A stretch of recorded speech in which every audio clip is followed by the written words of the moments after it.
Hey everybody, welcome to Wish We Were Then. Two friends floating in time, exploring and wishing for yesteryear. That's what happens here on the show. That's a perfect summation of everything. I don't need to say another thing, right? Yep, that's it. It is what it is. Good night, guys. Have a good night. That right there, speaking to you, wishing you good night as we start, is Mark. How you doing, bud? I'm doing great. I am excited for this episode. Yeah, We are going back into a year more familiar with ourselves, and that That's we true. not going back into a time we weren't alive for. Yeah, that's a good point. I'm Trey, by the way. I need to introduce myself before I forget. So it always feels weird to me to be doing a more recent year like this. Feels like, oh, this is almost cheating in a way. Like, I remember this so much, and it's not that classic, really, but it's like, man, this is a long time ago this year that we're about to get into that won't be revealed as of yet. But it's a lot longer than it seems when you actually get into it.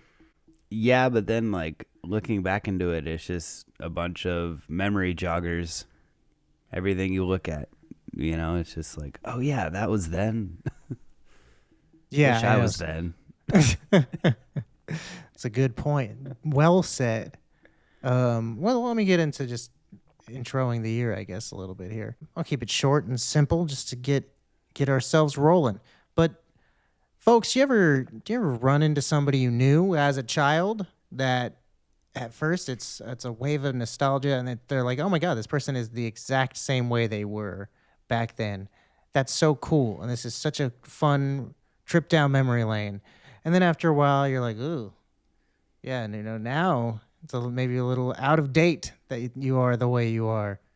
Well, that's looking at the year 2003. That's how it felt for me a lot of the ways, but still is a fond, fun memory through a lot of it. But there's a lot of stuff I was surprised when I looked at it. I was like, there's some things that were popular in the music and movies that just we don't celebrate as much today. You know what I'm For saying? a lot of reasons. Yeah. But yeah, we'll get into those. Yeah, for sure. I mean, this is now, it's over 2 decades that this year occurred for the first time. The first time around that it happened was about 20 was just over 20 years ago.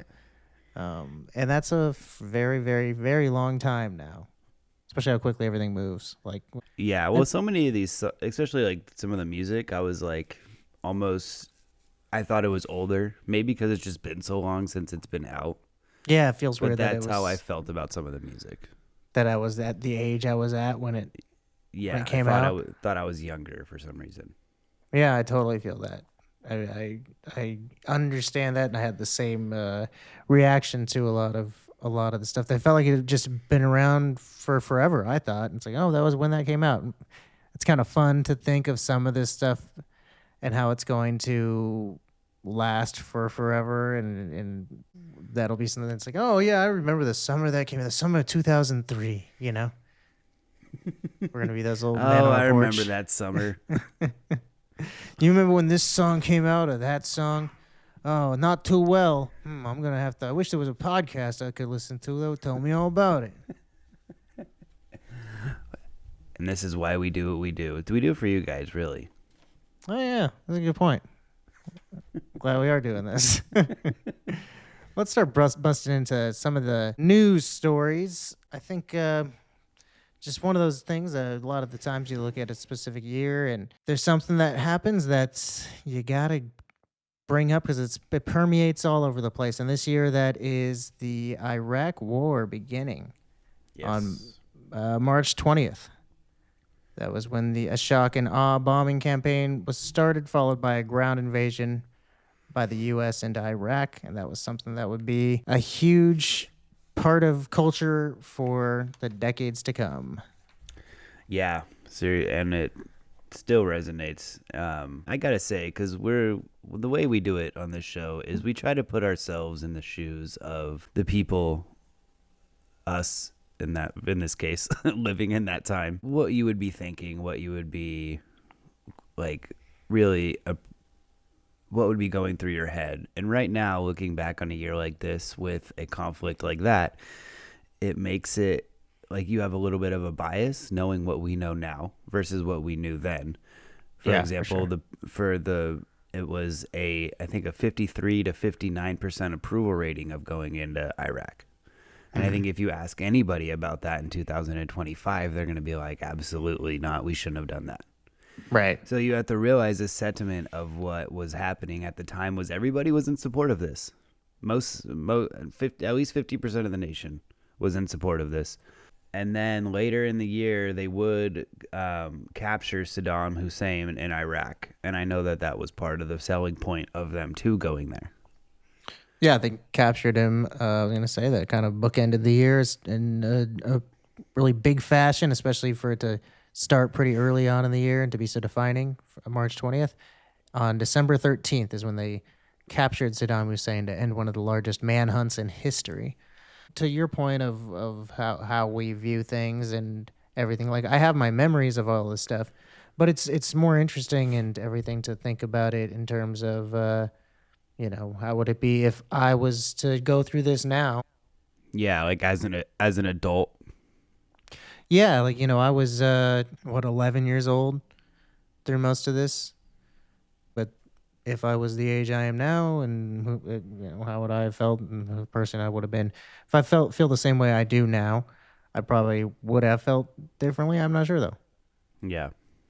But, like I said, that's big, huge, dominating news stories. I always like to get onto those things early and move past them because it, just bears mentioning, and then we can get into more kind of fun stuff. On November 17th, Arnold Schwarzenegger was elected governor for California. He was a Republican. He was reelected, reached his term limit in 2011, and returned back to acting at that point. So he was a governor for a long time through much of our... How long are term limits for governors? I feel like that is a long time. 8 years. 8 years. Yeah, you do 2 4 years, I guess. Yeah. I guess that makes sense. Like 2 4 6 8. What do you appreciate? Arnold Schwarzenegger. That was a huge fun thing to grow up with. I mean, it was people enjoyed him as a governor, but also it was just funny that our governor was Arnold Schwarzenegger. I think it was more fun for us being the age that we were. Yeah, because it was a cool thing, and it's not like I cared enough about like taxes politics or whatever now. Yeah, like I do now. You know what I mean? Like, yeah, I didn't have any real opinion on his politics. I just thought it was really cool that the fucking Terminator was our governor. The governor. Right, it just wrote itself. It was so easy. What did you have? The Antwerp diamond heist happened on February 15th. An Italian gang stole diamonds, jewelry, and gold from Belgian Antwerp's diamond center, worth over $100 million, all caught. The leader of the gang got 10 years and the other two got 5 years. They cleared out 123 out of 160 vaults, and they found nothing of the stolen gems. They assumed they were all pawned or sold or given away. I've heard of this being described as like one of the crimes of the century. Well, apparently, I didn't know this, that like Antwerp Diamond like Center is like a huge district in the city of Antwerp in Belgium. I had no idea. Like people go there just to shop for diamonds. Oh, okay. I was like, well, you guys were kind of asking for it. Like, keeping all your expensive diamonds in one place. I mean, obviously, before this, they were supposedly like renowned for their security, but they're like Scrooge McDuck, is what they seem like to me. Just keeping all of his coins in one vault. It's like, yeah, no matter how secure your vault is, all the criminals know where to attack.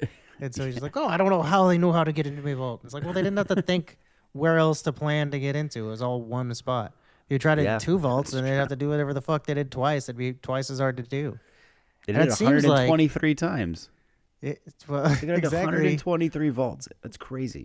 But they're all just in the same spot. I think it's like you feel the nature of man. You feel like the most safe thing is to put all your gold into one spot.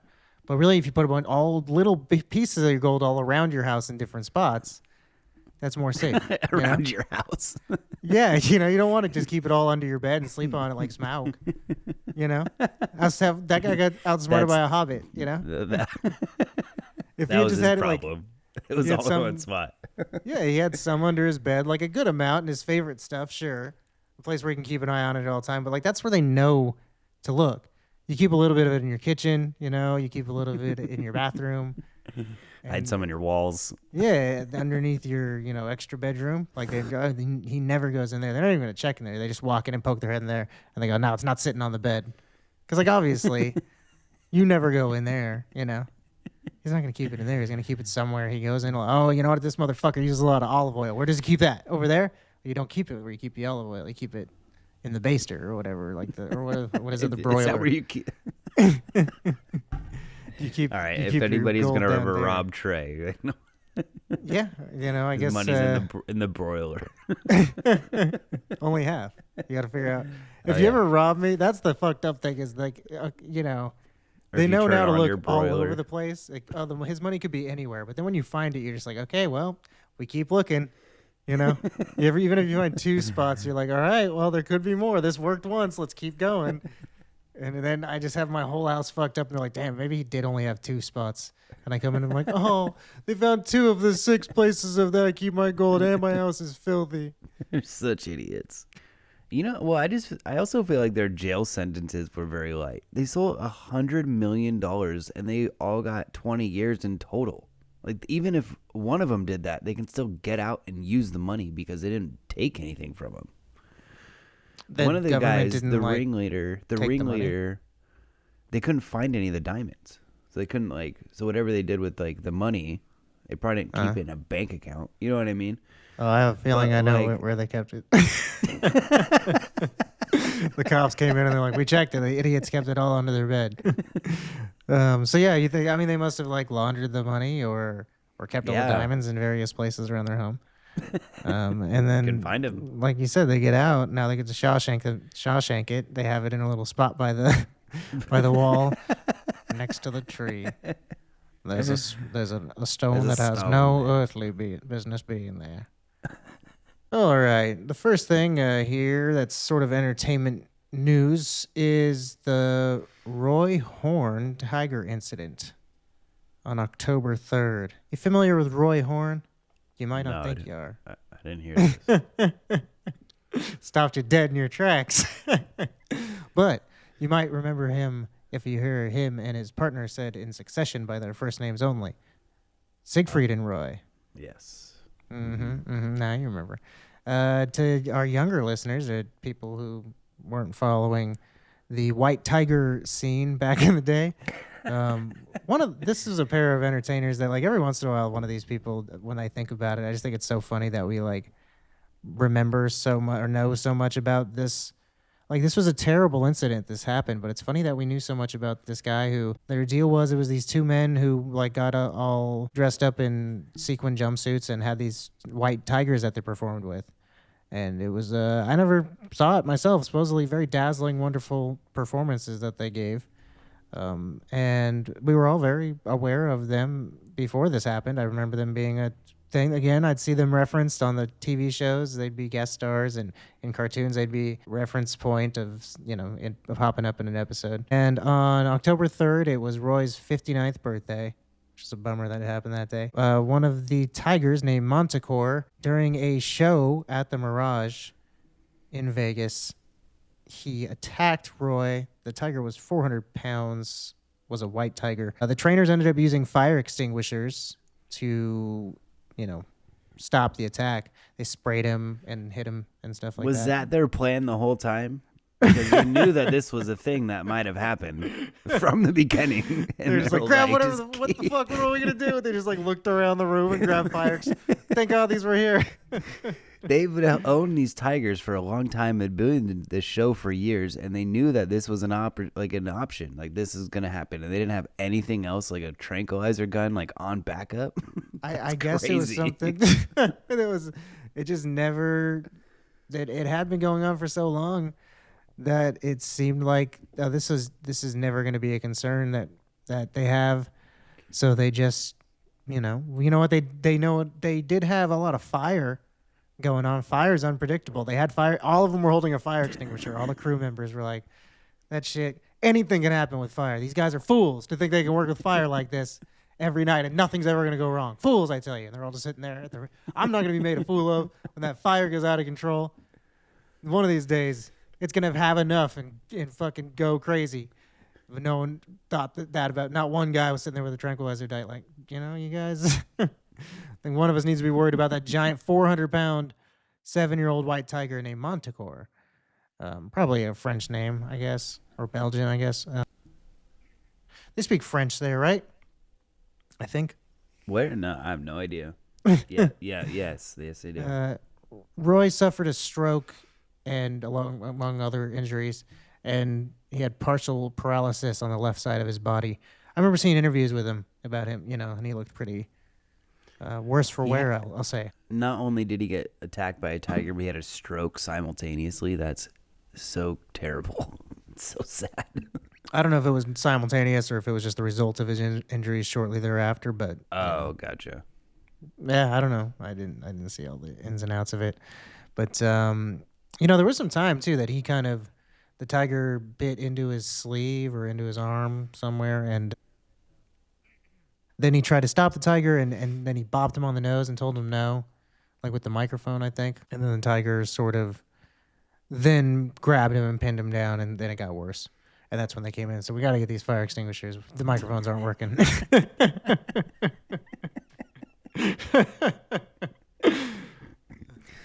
Well, that's all I have for that story of entertainment news. The second one here, another hard-hitting piece of entertainment news. This one's also a humdinger. I remember this being a big pop culture piece moving forward, was the Phil Spector murder. Not that he was murdered, but the murder he committed. On the morning of February 3rd in 2003. Everything I'm going to mention today is going to be in 2003 for the most part, unless I say otherwise. So I'm just going to say the date and then move on. If I say a different one, then you know. I think it goes without saying, but it's always good to clarify yourself. You ever see that video or that type of video where like a teacher will ask students for, you can try this at home yourself. Ask students for like instructions, like give me a list of instructions on how to make a peanut butter and jelly sandwich, and then the kids will be like, put the peanut butter on the bread, and so they grab like the whole jar of peanut butter and set it on the bread, and they're like, I don't know how I'm gonna eat this, and they're like, no, fuck, and so then they have to go and teach them how to be really specific, Anyway, that's how I feel like I'm being right now for the listeners. Hey, I'm gonna tell you, you don't have to feel like a child screaming at the thing, going, I didn't understand. February 3rd, what? Anyway, the morning of February 3rd, the body of actress Lana Clarkson was found inside the mansion of record producer Phil Spector. He was tried for the murder in 2007. There was a hung jury, 10-2, and so it was declared a mistrial. He was retried in 2008, so pretty shortly thereafter they got back in there, and was found guilty in 2009. So Phil Spector, if you didn't know, he's like... he was a big music producer throughout the 60s and onward into the 2000s. He worked with John Lennon, and he worked with the Beatles. He produced Let It Be, and he also just worked with John Lennon and George Harrison on their solo stuff. He worked with the Ramones, which is cool. The Righteous Brothers, You've Lost That Lovin' Feelin', which is like an all-time classic song. And... he's been around the block quite a bit, just like an all-time legend sort of a guy. So it really rocked the music world and, the whole entertainment business in general to have this crazy murder happen. But I kind of knew about this because my little sister and I watched a movie starring Al Pacino that was sort of, presented as being like, look, this is all the information about this case. And I walked away feeling like, man, I really don't think that Phil Spector, that he did this. It seems really like there's a strong chance he didn't. And then I found out later, it's like, yeah, that documentary really is not super truthful seeming to most people. It was like made by his lawyers. Yeah, something like that. Like so I don't know. The jury is out, much like the first time that he was tried. When it comes to how I feel about this case, I didn't really look into it at all. I just know He was found guilty by a jury of his peers the second time around, and there's a movie that makes it seem like he wasn't guilty. So, Well, that sounds like a bunch of propaganda to me. yeah. Also, I At kind of least the feel like movie does. I was gonna say I feel like the movie also focuses on the first trial more, where it was like just two of the people were like, "I just don't think he did it. I don't feel comfortable saying it." And then look at the evidence. You know, there's some evidence that proves I didn't do it. And then that movie was kind of like fade to black, and it was like 2 years later, he was found guilty. And I was like, well, I don't know if we focused on that part enough. The second people were all just like, all 12 of them were like, yeah, of course. I know it's Phil Spector. Yeah, good for him. He worked with all these wonderful artists. Let's move on. Let's say he did it. At least they were unbiased, I guess. The second time, yeah. Yeah. Well, that's all I got for musical, sort of musical. Musical. I got a good transition going into sports. I wouldn't call it good, but Let's hear it. on July in 2003, professional basketball player Kobe Bryant was charged with a felony sexual assault. The charges were made by a 19-year-old woman who had claimed that Bryant sexually assaulted her in a hotel room in Colorado. If convicted, Bryant could have served the 20 years in prison without probation. But he was not convicted.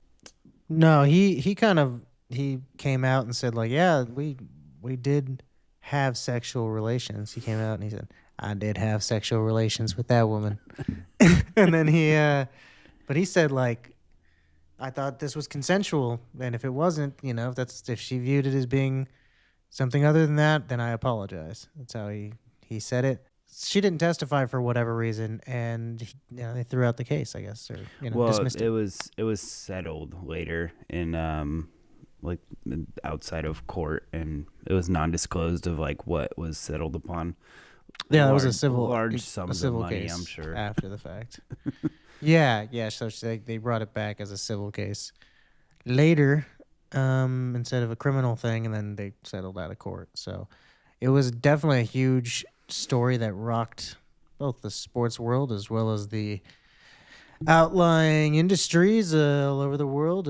But also it's something that like it sucks that it happened because again, not to just say like that's the reason it sucks because obviously there's a lot of reasons stuff like this happening is terrible. But it's like man, that just makes it hard to think of him as being one of the greatest of all time because it's just like right away the first thing anybody has to say is like, oh, the guy that does it really have any effect? It should, it doesn't on how good he was as a player, but it's just hard to want to respect his legacy, Yeah, your reputation falls a lot on that kind of stuff, but that's also it's happened to other people where it's like I'm sure there's plenty of people who have, but then there's also that Me Too movement where girls were like, maybe it wasn't consensual. Maybe I can get some money out of Kobe. You know what I mean? Yeah, who knows? Because if it was, she would have testified. If it was, like anything crazy. Yeah, but this was before that kind of like they got as far as him. He admitted that it happened and he just was like, I thought it. Yeah, okay. I thought it was. It's like her lawyers and stuff must have been like, what are we gonna do? We can prove that you guys had sex and stuff, but all that it comes down to is your word. And back then, it wasn't like the climate was let's believe women, Yeah. So all they could do was just hope for the best, hope the jury. So then like it worked out the best it could have for her to then have it be something that was settled in a civil case outside of court. Yeah. Best for him, I guess, not for her. Yeah, well, no, and I mean, as far as like what her possible outcomes could have been, like I said, if they had taken it to court and tried to take him on civil charges, they said they already had the evidence. Yeah, he admitted, we had sex, so there's not anything they could do back then. I feel like, especially if it's like we prove that it happened, her word against that it happened. All we're coming down to is. That's exactly right. Yeah. So hard time.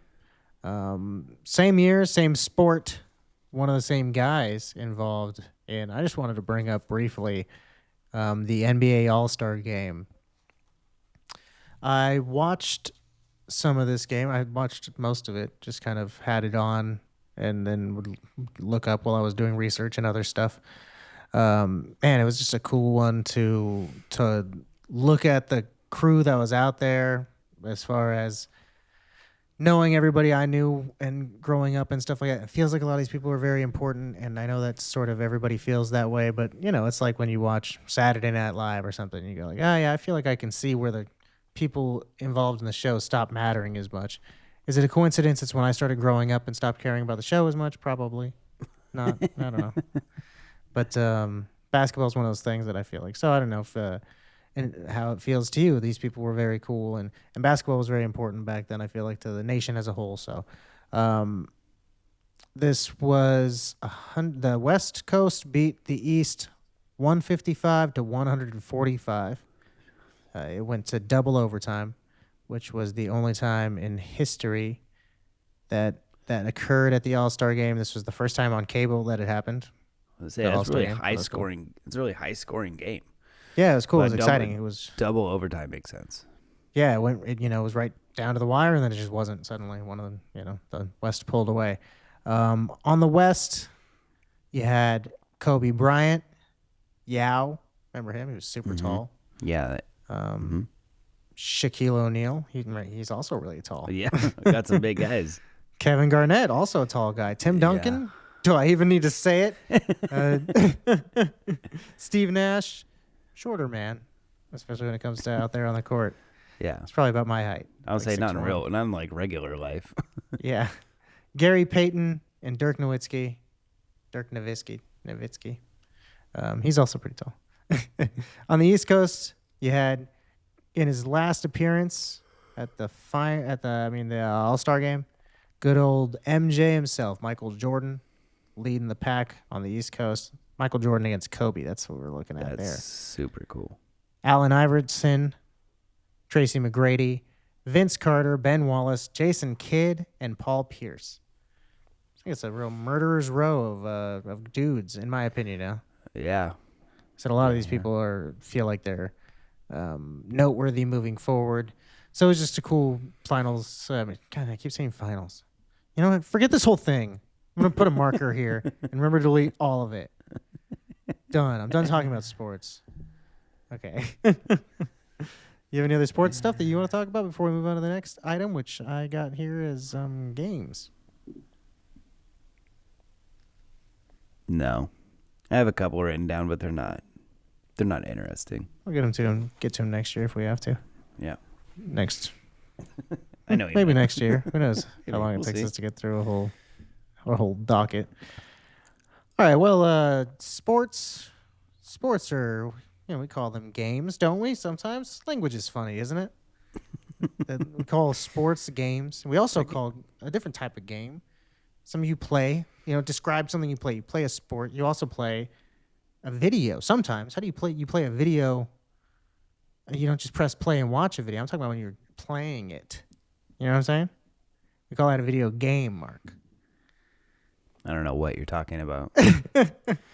Next up on the list, we got video games. I just wanted to touch on a couple of these real quick because I remember these being really fun as a young boy. The Simpsons Hit and Run, Tony Hawk's Underground, and Mario Kart Double Dash all were released this year, and were all games I very, very fondly remember playing. Oh, I played The Simpsons Hit and Run like on repeat. I loved that game. It's funny. I have specific memories of these each. Underground. I loved the Tony Hawk games so much as a youngster, and this one, Underground, was very specifically like at this age and stuff. Just felt so cool, like the whole attitude of it and everything. So I played that one all the time at home. And then like I had friends. My mom didn't like me watching The Simpsons, so I had friends who had Hit and Run, and I remember going over to their house to play it. And then Double Dash, I had one friend who had that, and I would always go over to his house before school. Sometimes we'd ride our bike to school together, and I'd go to his house, and we'd have Carnation instant breakfast shakes. And we'd drink those, and we'd play Double Dash. I got very specific memories of each of these. The good old days. Yeah, it's very, very nostalgic. I loved Underground. You can actually, that's when you can get off your board, huh? Yeah, that was the first one that you could run around. Yeah, you can like climb on rooftops, and like you said, the attitude of that game was cool. It was way different than all the other Tony Hawk games. A lot more like story based, and a lot more like Yeah, exactly. goal driven. You know. I like that aspect of it. I like the fact that it felt like, oh, you got to become the next big pro, or else, you know. Yeah, I'm gonna go to Tampa, bro. Yeah, Gonna go to Tampa AM. you had to get to Tampa, and then you had to do the big trick from one roof to the other in Hawaii to the Pink Hotel. Yeah. Mm-hmm. It was a really fun game. And then Simpsons Hit and Run, that was like Grand Theft Auto, right? That was one too. You could get out and run around the town, but you got into the different cars and stuff. Yeah, because there was the other Simpsons game prior to that where it was just like a driving game. I can't remember what it was called. Yeah. But Road Rage or something like that. That's right. But yeah, then like you said, the Simpsons Hit and Run, you could actually get out and like interact with people, and like it was. Yeah, it was I have super vague fun. memories of it, but like you could go into like get a squishy at the Quickie Mart or something. Yeah, you can just like kick people. I remember just like kicking people, and they'd be like, "Stop, please!" Like being like 11 years old, be like, "This is the best."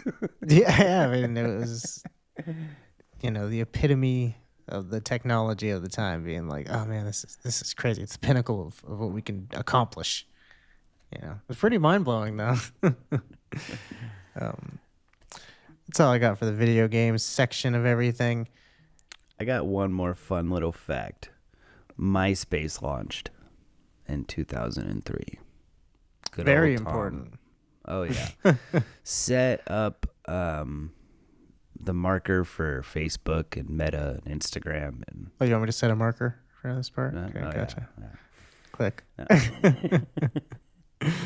No, it was just like a foundation of all of this stuff. I remember you could, if some of you are too young listening to this, you could put like your top 3 songs on there. You could make your whole like You had a song playing like when you background. clicked onto it. Now you can do that with Instagram, but that was just the thing back then. You're like, what song is going to be playing when you get on there, You could pick like your top like 3, 5, or 8 friends, and you'd be like, "Oh, Mhm. I'm on someone's top 3." It was very important, Who's going to be on my top 8? Who am I going to leave out of this? And then, and if you were on somebody else's, that was a big deal. And then I remember having, like, because everybody was like a super into coding back then. Well, that was the only way you can get around the internet.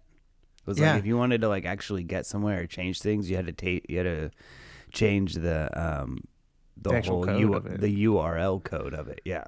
Like, so you would get in there and you would put, because everybody's page had a bunch of GIFs on it, or like you can embed, like, I think that's how you change all the font and you change the background and stuff like that. And so I'd have just 10 different little GIFs of one of Bugs Bunny, and I remember I had one of like a stick figure guys running down this thing and falling and going down the stairs, and then he comes back and he's doing it all again. And my page would load so slowly because of all this stuff going on, but I was like, it looks so cool, Picture Captain Jack Sparrow in the corner.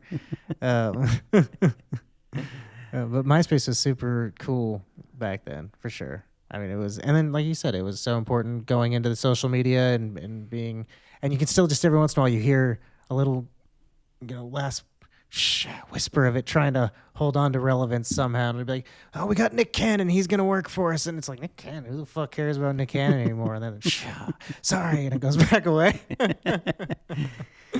Maybe one day I've they'll tried to come back. look up my profiles and stuff. I don't think they're on there anymore. No, I think that's like one of those things that just people say that kind of stuff all the time. Like, oh, anything you post on the internet, it's there forever. And it's like, oh, my old MySpace is just gone. I don't think there's any way to view that anymore. I'll be like, remember I had like pictures of summer camp on there. And then it's like, oh, well, nobody cares anymore. It's gone. I'm like, really? Yeah. What if I was doing something terrible and I was embarrassed by it? Like, all right, well, you'd be fine. Yeah, what if I was running for governor and you guys want to dig up some dirt? Yeah, exactly. You might need to know this stuff. Probably don't need to go farther than this podcast, but still. All right, this is leading us into a specific genre of entertainment stuff.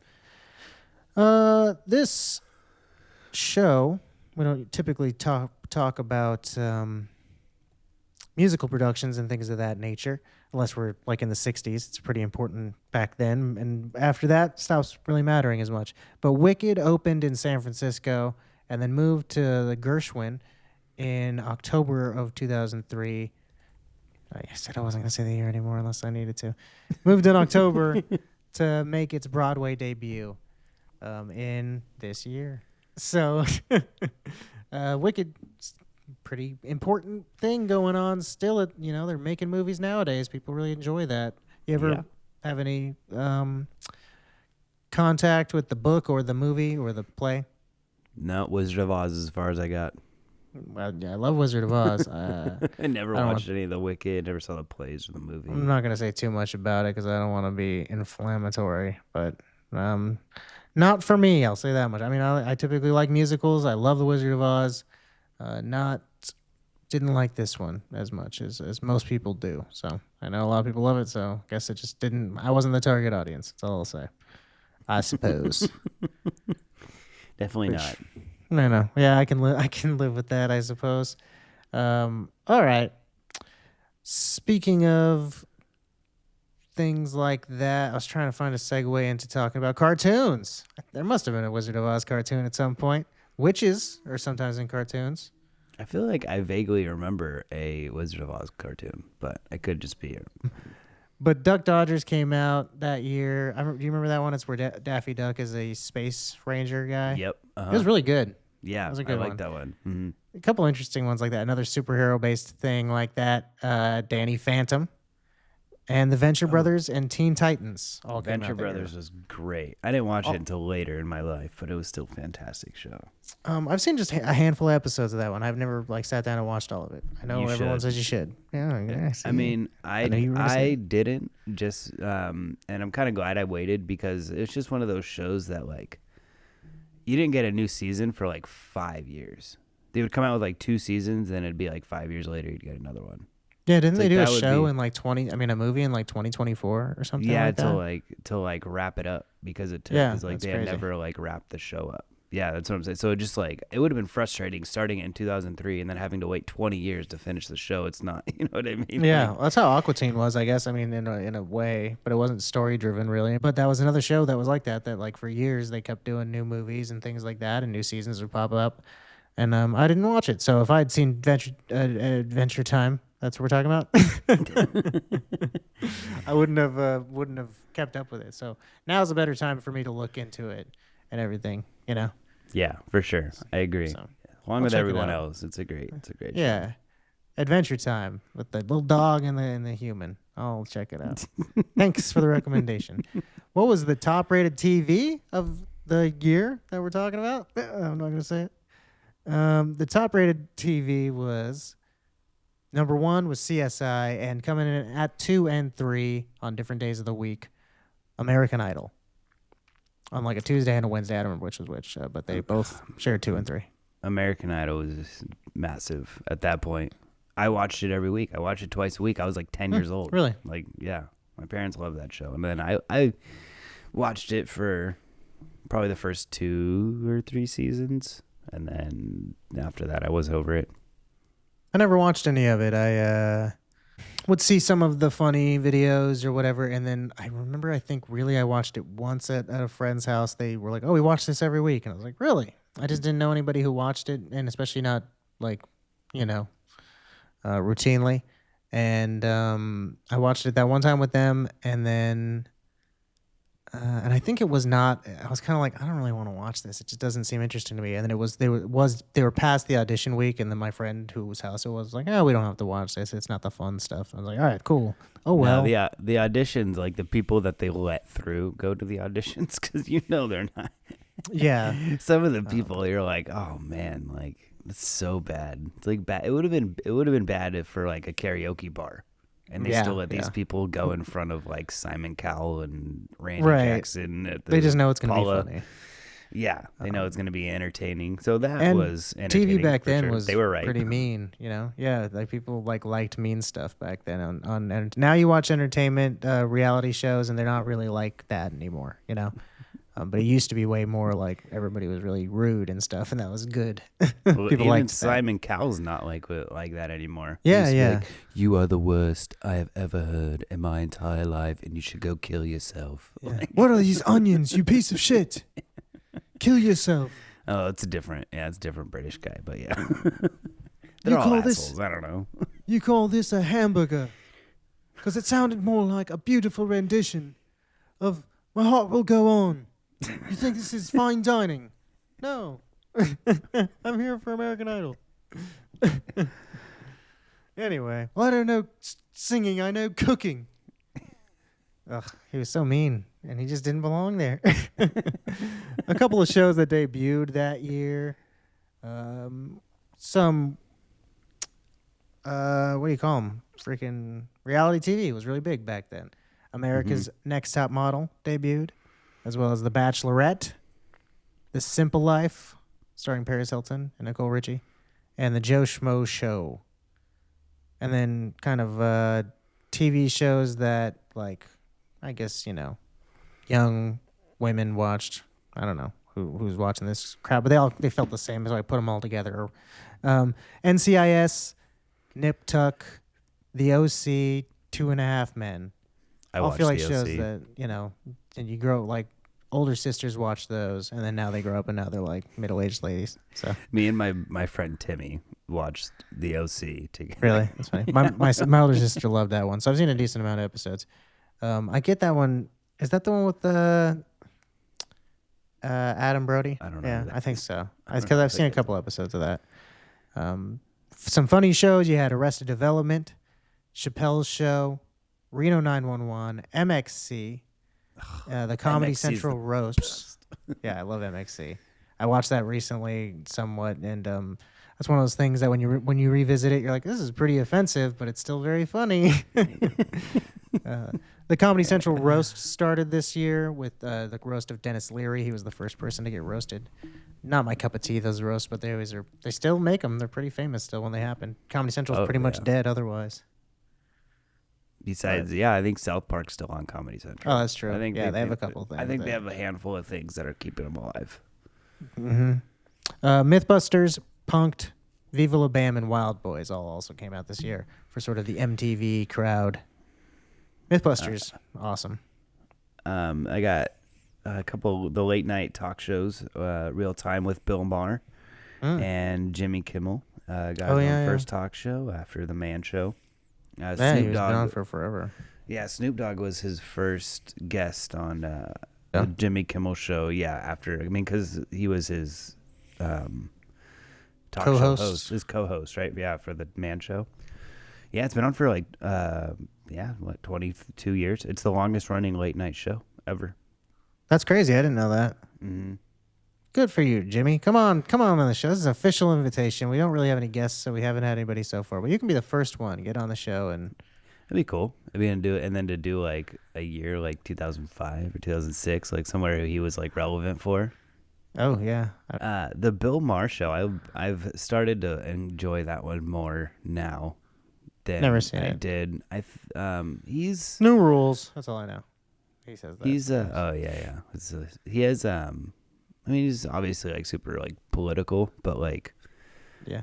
he's come around more now, I think, to the or at least, or I have come around more now to like his view of everything, because I didn't see eye to eye to him for a long time, but now watching the show, I think it's a lot more relevant. I don't know, it's a good show. I like it. I mean, I'd have to check it out. I really don't. I've never seen anything. I've seen a few minutes of it or anything like that here or there. But my real knowledge of him, the extent of it, is I remember in Super High Me, he mentions being called the number 2 pot comic. He gets called that by High Times magazine, and he keeps mentioning that. And then eventually, at one point, like towards the end of the movie, or on a different thing or something, he's like, "Oh, people were asking who number 1 is. This is Bill Maher." He's like, or I like to call him Bill Marijuana. And I've always, so anytime I think of Bill Maher, I think about him being like that. And I'm like, I didn't know he was like a weed guy, but apparently he is, and more so than Doug Benson, who also was surprising to be number 2, because I thought like Doug Benson, I get he's very weed centric, but he's also not that big of a comedian. So it was a weird list, whatever list this was that they made. I wonder if they made it more recent, what it would be like. It's probably just like the Billboard list. They're just like that's High Times, so it's like every week they're like, all right, who's the fucking? This was the top 10 pot comics, and then a week later they're like, what are we gonna do? The number 50 weed comics, You know, we did pot last time. We'll do weed this time. It's like Nobody the will know. Rolling Stones magazine. Yeah. Top 100s. Well, I'm ready to move on past this shit and get into something different. What about you? Yep. Let's get into music, eh? Musica.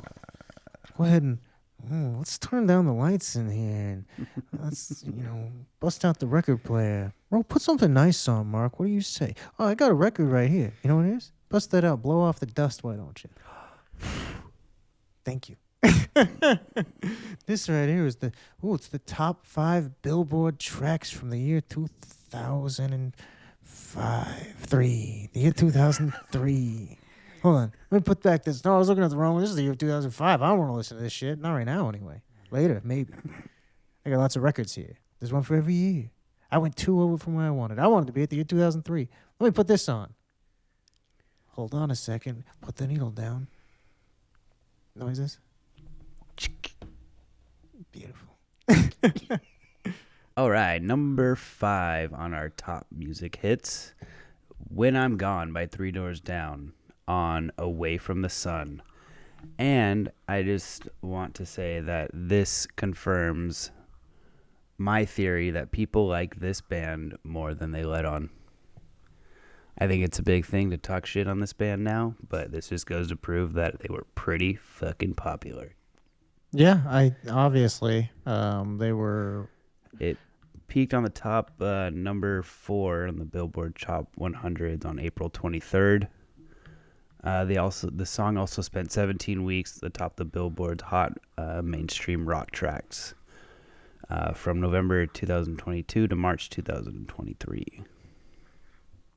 Was it? Is this a band or a song that you liked or knew a lot growing up? Older sisters or anything? I had this album actually. I don't know where I got it, how it came to my possession. I was like 10, so I had like maybe 2 or 3 CDs at this point, and this was one of them. It's definitely one of those types of bands that makes sense that you have. There's a couple that not on the top 5, but some of the other stuff that came out this year that I'm like, I definitely just had, popular music that you're like, oh, this is what cool kids like or whatever. Or like you think high school kids listen to it, so you want to listen to it. I feel like was my prerogative a lot of the time. This felt like older sibling music or, maybe not my sister, but other friends' older sisters would like to Three Doors Down. So this was one that it's very nostalgic, even though I never listened to it myself. So it was cool. It was also surprising to see it so high up because, like you said, it's something that people talk a lot of shit on. There's a lot of those types of bands, though. You find out Creed or whatever one year is a super high selling thing, and like you said, obviously people were listening to this. They weren't being talked about so much out of nowhere. It was because somebody was listening to them. Yeah, 100%. All right, number 4 is Crazy in Love by Beyonce featuring Jay-Z. I said that weird, but I rolled with it. It was released as the lead singer from her debut album, Dangerously in Love, on May 18th of 2003. This was after she was famous at the time from Destiny's Child, but this was the first thing she did on her own lonesome as Beyonce. One just by herself. Well, Jay-Z was on it, so I wouldn't say she was totally alone. It's true. She wasn't all alone. She couldn't do it. Still, not by herself. She was too crazy in love. Dangerously in love, some might say. The song samples the Shy Lights. I don't know if it's Shy Lights. That's how you say it. I'm not sure. It samples their 1970 song, Are You My Woman? Tell Me So. Which I thought it was interesting. I didn't, it's one of those songs that when you hear it, you're like, oh yeah, obviously it samples something, but you just don't think about it if you don't know, and then as soon as you know, it's obvious to you, Yeah, unless you like really know that song. Yeah, exactly. Every once in a while, even something you notice, and you are well aware of both songs, and after hearing them, eventually you'll go, oh my god, I never noticed that song has that other one in it. Can't think of anything off the top of my head, but I know that happens a decent amount, Yeah. VH1 declared this the greatest song of the 2000s decade. And Rolling Stone ranked it at number 16 on their list of the 500 greatest songs of all time in 2021. And in 2018, they declared the song the greatest of the 21st century thus far. Dang. So some actual lists, not just some Billboard bullshit. Yeah. No, that's pretty big. This was at the 46 Grammy Awards. It won the Grammy Awards for Best R&B Song and Best Rap/Sung Collaboration. So took home a couple Grammys. It was well liked, makes a bunch of lists. This is one that critics and audiences agree. Beyonce, we're crazy in love with what you're doing as a solo artist. Keep it up. Yeah, these songs are all so like nostalgic to me, just like being at like dances and stuff. So they just come off as not so much number 5, but like this one and pretty much the rest of them are like fun dancing along songs, that like hip hop era. And I think this one definitely falls in that category. Yeah, this is definitely one, like you said, it's so ingrained in my memory as being something you hear at dances and stuff like that. And I mean, just, or being in a car and people bumping this song and stuff like that. It's a very nostalgic song, as are quite a few from this top 5 for sure. Yeah, especially this next one coming in at number 3 is Get Busy by Sean Paul on Duty Rock, which is the best name for an album I have ever heard in my life. That's hilarious. Duty Rock. This one came out on January 27th. Can you guess the year? It keeps coming up as like a genre of like dance hall, and he's like a Jamaican dance hall singer. So I don't know. I've never heard that genre before, but it's it fits. I could see it. Very like hip hoppy, definitely. Like you said, being at dances, dancing to this song. Very fun song. My big reference point to it probably in my life is it was on Dance Dance Revolution Extreme 2. And my family had that and had like the little pads that you had so you could play at home. Not like the big metal ones, but like the little floppy ones that you roll out, little mats with the arrows on it. Yeah. And I used to play this all the time. And this song specifically, I remember playing it all the time. And so I very vividly, that's like my big, memory of this song is from that game. So, like you said, dancing, for sure. I mean, this was a dancer, that's for sure. And this, like also touching to what you were saying about it being a Jamaican thing, it was one of the many hits from the jumpy hand clap rhythm known as the Diwali rhythm, Riddim. That's how it's spelled, not just how I'm choosing to say it. So is that just like the production companies or the type I don't know. It's really vague about what it. I just saw this written down, and it was produced by then newcomer Stephen Marsden, and was the only song that never made the Diwali Rhythm album on Greensleeves Records, as it was more than likely a late entry. So it's like one of those genre things, of music. Yeah, kind of like. Okay.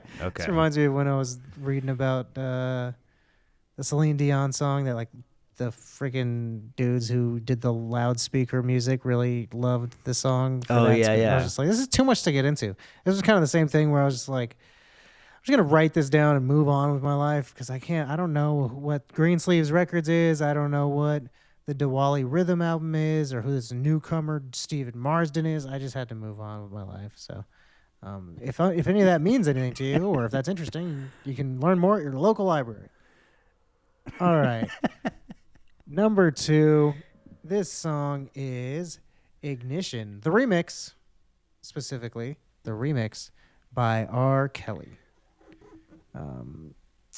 This, first off, I just was thinking, the remix portion is important to note. I feel like a lot of times they're pretty similar, but every once in a while there's a song where you hear the original version, you're like, what the fuck is this? This is so different.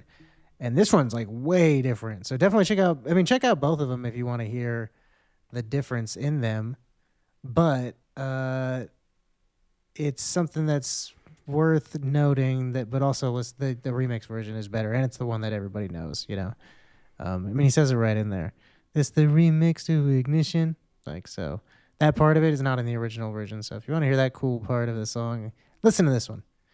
Yeah, I didn't listen to the original. I should have, but I didn't even. Honestly, I didn't even realize it. I didn't realize it was a remix. I thought it was just what it was called. Yeah, it was one of those things that I didn't. I just took at face value, and like as I said, we talked about, you're a kid, so you just knew this being around and stuff, and so I guess the same thing that I just was like, oh, that's the original version's out there or whatever, I guess, or is on some mixtape or something. I don't know. I didn't really care. So this was all I knew. So when I was putting together the list the first time around that I put it on, it was the original version, and then I listened to the list through, and I was like, "What the fuck is this song?" And so I was listening to it for a while, and then I started looking into it, and then realized I'm researching about the remix version, and this is not it. And then when I heard the remix version, I went, "Oh, duh, this is what I know this song very well." Yeah. So just thought that was an interesting bit of trivia, I guess. Rolling Stone named this on their 500 greatest songs of all time. It was number 494. It's on a bunch of 500s and other sort of things. This was the original version of the song was written for his planned album Loveland, and then the album was leaked and renamed Chocolate Factory. And Ignition is one of the songs he decided to remix for that album. So I ended up working out for him. I mean, this song was hugely popular. Oh yeah, for sure. And again, there's some of the most fun songs on this list. Another thing that you're like, you're not going to be bumping this song and wearing like a Kobe Bryant jersey, especially not a number 8 jersey. You're rolling up to the party like, "What's up, guys?" And everyone's like, "Oh, this guy's a little problematic." Boombox on your shoulder. Yeah, yeah. Everyone's like, "What the fuck is wrong with this guy?" Like, I'm like Chad Muska from Tony Hawk's Underground. The coolest new video game. Like, oh, he got stuck in Wish We Were Then. He's listening to that on his earpods, and then the boombox is blaring R. Kelly, and so he can hear it around him. What song's up next? Into Club. You guys ready for that? Oh, I shouldn't have said anything. Bleep that in post. In a Club by 50 Cent on Get Rich or Die Trying. It was his first album, and it went platinum 20 times over. Like, demand. It came out on January 7th, 2003. I'm saying it anyway. I don't care what you say. It was nominated for the Best Rap Solo Performance and Best Rap Song in the 46 Grammy Awards. The music video in the club won Best Rap Video and Best New Rap Artist of 2003 MTV Music Awards. So it was definitely getting awards left and right, and with it going platinum so many times over too. Yeah, it was one of 4 of his songs to make the Billboard Hot 100 at the end of the year from that album. So people loved 50 Cent. I mean, he was huge. I remember him being at sleepovers and stuff like that. All of us were rapping this song, But I mean, God, he was so popular. Everybody all the time was "Go Shorty, it's your birthday." It was so popular in in again pop culture and stuff, and just like old ladies saying it at the grocery store and stuff to be funny and stuff. It was everywhere. You could still put that on anywhere right now, and everyone would be like, "Oh." Yeah, for sure. It's funny that he was so gangster, and like a big part of his selling point and stuff was the fact that he got shot and all of that. And we watched, just even from being really little kids and seeing like people's reaction to gangster rap and all of that, and like the outrage there was to so much of it still. And then moving forward, and then by this point it was like, I mean, and it was popular and it did well with the kids, and it was like, oh, why do kids like this? And then by this point it was like everybody liked gangster rap, and then everything morphs and everything else by it. But it's interesting to know that at this point it was this popular, Yeah. Also, to come out early in the year, it's kind of, I don't know, it feels cool that it was January 7th it was released, and so it's like right away everyone's like, this is what we like this year, is 50 Cent's debut album. We're all getting behind it. We're gonna let this guy get rich. You're not dying today, buddy. You're definitely getting rich, and you're Yeah. and you're alive to do If it. those are so. the options, you're staying alive because you're making some money. Almost died trying, getting shot in the face. Into Club was the first of 7 tracks he recorded in 5 days with Dr. Dre. Dang. Yeah, pretty impressive. Lots of stuff he was just churning out. Did you see that movie? It wasn't great. Get Rich or Die Trying? It's Yeah. awful. But Awful movie. it did tell you what happened to him. So if you're interested in the story and you don't, then you can look at that.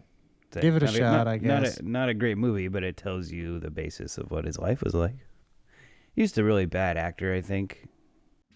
Oh, honestly, that's one of those movies that I watched in my marathon, or my year of watching a bunch of movies. So I watched it in the course of watching 430 movies over the year. And so it's one of those ones that I was looking at my IMDb and was like, I watched this movie? There's a lot that are like that, and that's definitely one that I just thought I saw I rated it really low. So apparently I hated this, but I don't really remember. And mostly if that happened, it's because the movie was really bad. Like, what the fuck was this, So I guess I didn't like it. According to myself. But I don't know. According to my own ratings. According to what I say about it, which who am I? I'm not going to trust that. But The album, though, was really good. yeah, for sure. Everybody everywhere was fucking with 50 Cent. Oh. Yeah, all the time. That's it for the top 5. Some other albums that came out this year that are definitely worth noting.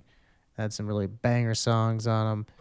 Jay-Z's The Black Album had Dirt Off Your Shoulder and 99 Problems.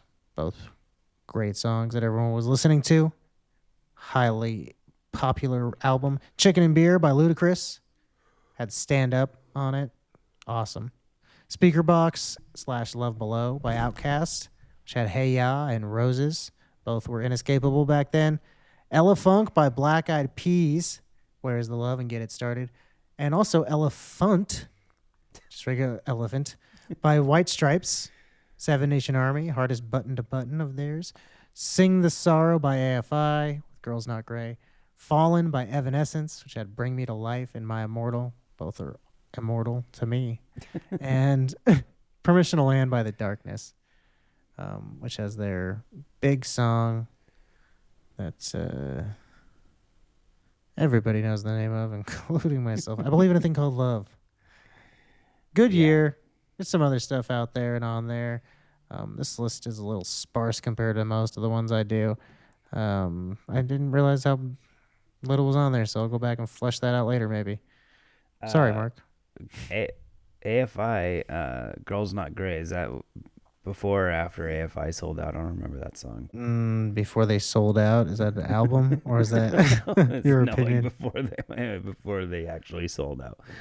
They used to do punk music. It's kind of like Green Day used to do like covers of Misfits songs. You know what I mean? Like they used to this is like be a less, punk band. This is definitely less punky of them. Okay. I don't know if I would say this is like their first really big album, but probably. This one came out in 2003, if that helps. I need to just go back and listen to this song. I didn't listen to that one. I feel like this is probably where I would say they stopped being like a punk band and were different. 2006, December Underground is really with Miss Murder. That's kind of where they changed the most up, and I would say they're definitively different. This one, though, I'd say probably was in that after phase. Yeah. So sorry to tell you, Mark. I liked it a lot. I had this one as a kid. This is one of those we were talking about earlier that I just had as on you don't say, you say vinyl when you're talking about an album that you bought or whatever, a record of an album that you go, I have it on vinyl. It should be a cool name if you have it on I have it on a compact disc, I have that on silver. I have that on shimmer. Do you still have your compact disc? I have some. I don't think I have them anymore. I think they got lost to time. Yeah, time takes all things, Trey. It's true. I had them for years, and I no longer do. Damn, they're gone. Well, you know what else is gone? the music, unless you have anything else to add. Nope. It's all gone. Get the fuck out of here, music. We're on our way down to the cinema. Hop in our car. Our 2003 model Ford F-150. It was probably popular back then. I didn't bother to look up any popular cars. The S10 was still being made. Hey, look at this. It's small. Just room for us two. And if one of our friends wants to cram in the back, they can choose to do that. Us two and our microphones. Let's go. That's we need those. So let's bring them on down to the movies. I know a cinema that'll let us talk during the whole thing. And we're going to go see the most popular movie of 2003. That's how we do things around here. Look at the Billboard chart, and we do that already, and we're done with it. When we're done with the Billboard charts, we move on, and we look at a different chart. That's the box office. The U.S. box office, number one movie this year, well, it grossed $700 eventually at one theater, I'm sure, in a small town in Arkansas. It was the talk of the town. It was in the newspapers. Can't believe they grossed $700. The highest opening anyone's ever had in this town. But in the rest of the domestic openings, $70.25 million. They had $380 million total domestic. $941 million worldwide on a budget of $94 million. So just about 10 times. Yeah. This movie came out May 30th. And it was written and directed by Andrew Stanton. I'll say that much about it before I tell you the name of it. I'm going to keep you in suspense no longer. But I just want to give props to Andrew Stanton. Got to do that. Good job, Andrew, because we all loved Finding Nemo. Starring Albert Brooks, Ellen DeGeneres, Alexander Gould, and Willem Dafoe. I wanted to point out Alexander Gould for anyone who watched Weeds. It's the same kid from that who was the younger brother, little son from that show. That really blew my mind when I knew that. I was like, holy shit, that is that kid. Okay. I mean, it gives him relevancy now. I didn't know who it was before that, I guess. Yeah, it was just some random... I've always just thought he was some random kid. And now I know him as that. That's so wild. Blew my mind. Thoughts on Finding Nemo? It was amazing. I mean, the animation and stuff when that came out like blew my mind as a kid. For sure. Because it was just way beyond anything that we saw before that. The water, the way that everything moved in the water, like, I don't know, the way that it felt that it was underwater but didn't, I don't know, it was so cool. They did a really good job. It won the best animation Oscar, so it definitely did really well, surpassing The Lion King as Disney's highest grossing animated film. Yeah, the highest grossing animated film ever, and it held that title for one whole year until Shrek 2 came out. I thought that was funny that it's like, damn, we did it finally. Beat The Lion King. Like, fuck. And Shrek 2 just had to be like funny. Like, they worked so hard on Finding Nemo. Well, in the first Shrek, they was one that, because that's what I was thinking of when you were talking about the water and everything in this, and I was just thinking, man, it was such a cool time to be growing up in, and to be able, and be like old enough to, like young enough to still be into cartoons and stuff, but like old enough to appreciate and see, like, man, look at all the work they're putting into this. Because you'd see like little snippets of it on Disney or whatever, being like, hey, it's the movie Surfers coming up, Finding Nemo's coming out, and like you'd see what they're working on and everything, and it just like make the water effects and the things that went into it were so impressive that it really was something that I remember so vividly. Was like seeing all the work that went into, like I said, Shrek or this movie were two that really stand out as being like huge hallmarks of moving forward in animation and stuff like that. So, wonder how many kids flushed their fish down the toilets because of this. Because of this movie. All trains lead to the ocean, kid. It's very well written. I don't know. This is another thing. If I don't know, it's just nostalgia and my own thoughts about blah, blah, blah. Or if it truly is that things, were better written back then or what it is, But I just think this movie was so funny and is still really well written. Some of it now, watching it over again, There's some of it's like it's a little dorky, a little cheesy, I guess, some of the stuff in it, but it's not that bad. You get over it quickly. I don't know. I think it was just more nostalgic for me watching it. That's good. I like the just the stupid little jokes, like he touched the butt. It's so stupid, but it's so funny. Actually, speaking of kids flushing the fish down the toilets, a company that manufactured equipment for water treatment plants came out the Thursday after the movie was released to say that water goes through equipment which breaks down solids, so the movie should be called, quote, Grinding Nemo. So I bet you they did that to try to get the kids to stop doing that, actually. I remember my sixth or I think it was my seventh grade, actually, is what it was. My seventh grade history teacher.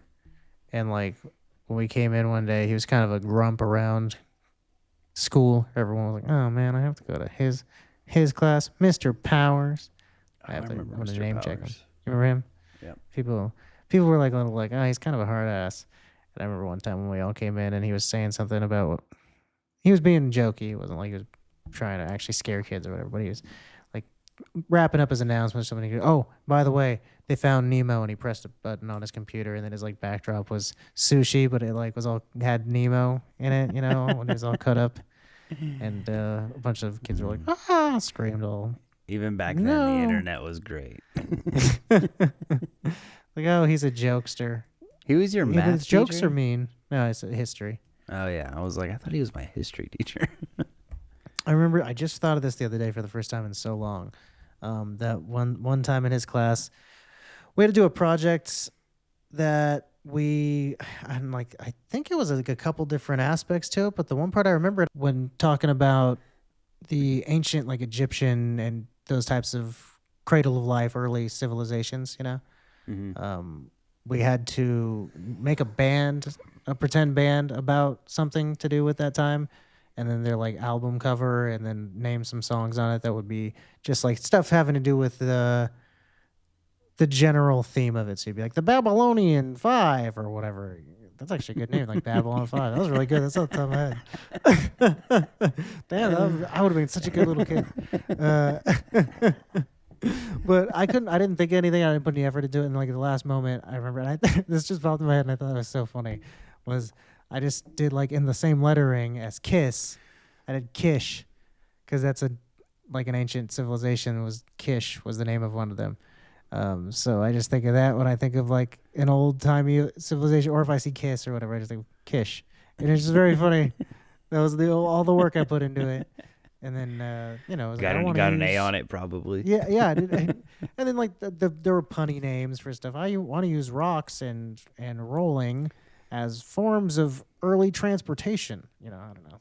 Whatever. But pretty good. Pretty good now. Better now than it was then, or what? I don't know. Yeah, I'm going to email Mr. Powers. Do you still have that? I heard what you said. I'm a hard ass, eh? If you hear this, Mr. Powers, please. Okay, I'm done with the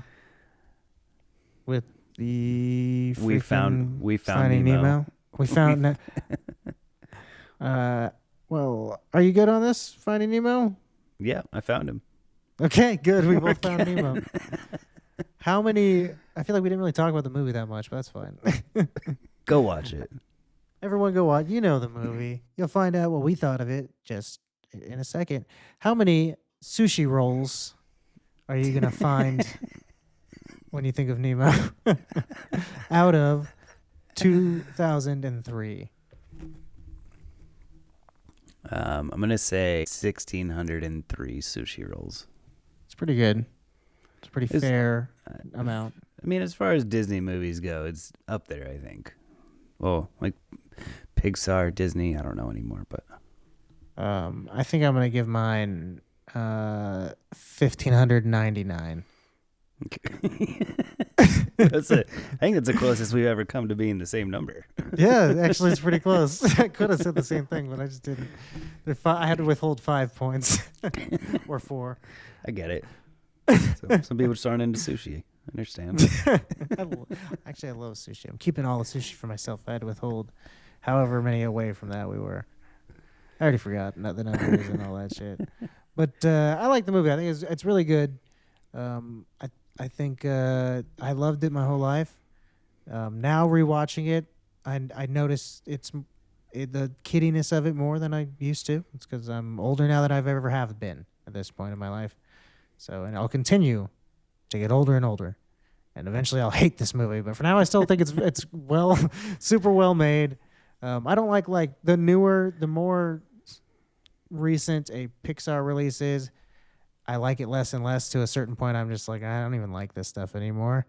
So like I see the new ones and I'm like, it's fine. Like I don't have a very high opinion of Coco or Encanto or whatever. They're all like, these are okay. They're fine. I don't have anything against them, but they're not something I'm gonna ever go back and watch myself.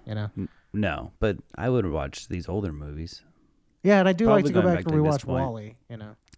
Yeah, I like The Incredibles too, I like the first one, and the not first second one. Incredibles. All right.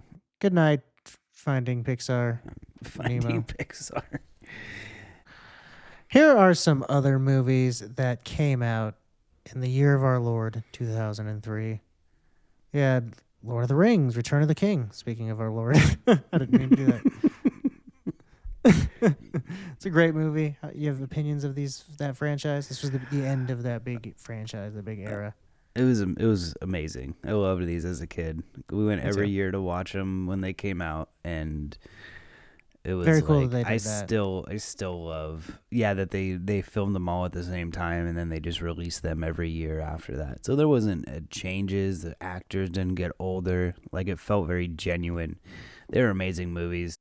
Very unheard of at the time, and the fact that they all were that good, that it wasn't like they all were fine. And nowadays you see them doing that kind of stuff as a cash grab, but back then it was like, man, he's making these movies and he's doing them this well, and they're all happening at the same time. This is insane, and they're all 3 hours. Like, it really is an amazing undertaking, and really something I don't think you really see people replicate, even though they try. Yeah, they do try. It's just like the authenticity of it. So much love that like the actors put into those movies, that they cared so much about those parts. You know what I mean? So yeah, it all factors in. It was a great project, and you can't strike lightning twice sometimes, or whatever it is. I don't know. Yeah. That's true. Here's some comedy movies that came out. Just Married, a guy thing. Kangaroo Jack, old school. Blue Collar Comedy Tour. Bend It Like Beckham, Holes, Malibu's Most Wanted, Bruce Almighty, School of Rock, Big Fish. Superhero movies, a couple that I got here. X2, the X-Men sequel, it's a great movie. Daredevil, Hulk, a couple Marvel movies prior. Was it the Hulk with This was the Eric like the Bana comic Hulk. yeah. The comic book like esque one? Yes, it was. I remember that one. League of Extraordinary Gentlemen, another comic book movie. So there's a handful of that type of stuff going on. Pirates of the Caribbean, based on a ride. I think I mentioned that earlier briefly. You see my little thing on my shirt? Oh yeah. I did notice that earlier. Yeah. Yeah, see, it's the little gold piece. I'm cursed. Oh no. Don't let Barbosa see. I got this when I was just a boy at Disneyland. I loved the movie. And back then, people were like, what's that coin from? It's a cool little thing. Oh, it's from the movie. You fool. You don't know? 'Cause you're not a real fan like I am. Stupid. Hell of a year, 2003. Do you agree? It was an interesting one to go back and visit. Thoughts? Yeah, for sure. Like I said, very nostalgic, very like memorable for me. I don't know. Everything was like, oh yeah, whoa, that's cool. I enjoyed going back to this year. I think a lot for years or of this time frame, or when I hear songs from back then, I do immediately go like, oh yeah, I remember this from when I was a kid. And it's oftentimes I'm like, yeah, I remember not liking this as a child. And now that I'm older, I'm like, suddenly I have the nostalgia factor of it, and I wonder how much of that. And I listen to it and try to separate myself from it and just go, what do I genuinely think of this? And it's like, well, it's fun. It's catchy. And I don't know why as a kid I was so against it. But then I listen to more recent music and go, but this I don't like. I'm like, is it just my bias, the recency bias and stuff like that, or? Well, I think, especially like as like a teenager and things like that, like you think you know what the world is like, and the more you get older, I think the more you realize like you don't know, and I think that humbles you a little bit from being so like cynical about things, you know, because I was like that too. Like I don't like things because other people like things, you know. Yeah. But sure. once you move on from that, get a little older. Yeah, you can appreciate when you hear something and go like, actually, why was I being such a shit about this group or whatever? Yeah.